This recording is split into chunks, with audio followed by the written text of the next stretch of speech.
Let's talk about the duality of Nikki's character in Obsession and how incredible Inde Navarette's performance was. No, no, no, don't do that! Compared to everything else in the movie that stood out, the thing that stood out the most to me was how we got a chance to see glimpses of Nikki snapping back and forth between the One Wish Willow version of herself and her regular self. And the more I think about it, the creepier it actually is. The very first jump scare that we got in the movie was when Willow Nikki was making out with Bear, and then all of a sudden the real Nikki snaps back in as the music intensifies and backs up in confusion, and then Willow Nikki takes over again. As the movie goes on, it happens again and again and again, but the main thing that stood out to me the most is whenever the real Nikki clocked in, we would see her hurt herself, and even later on in the story, in the middle of the night, she asked Bear to kill her. This moment was hands down one of the creepiest parts in the entire movie. One of my favorite things about this movie is the tiny details, especially when it comes to Nikki's eyes. You can really tell who is in control versus who is not in control. As Bear is getting up to go and meet Sarah, the real Nikki is up. You can see her eyelid kind of come up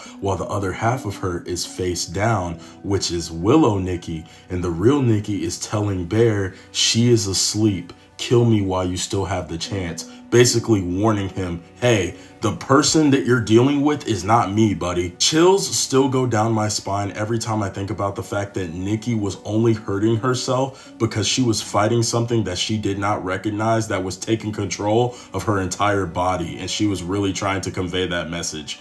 Oh my gosh. Curry Barker really created a character that was able to go on and off like a light switch throughout this entire movie, and Inde was the perfect person to cast. She is incredible and deserves all the flowers, all the love for her performance, and an Oscar. Please, please give her the flowers she deserves.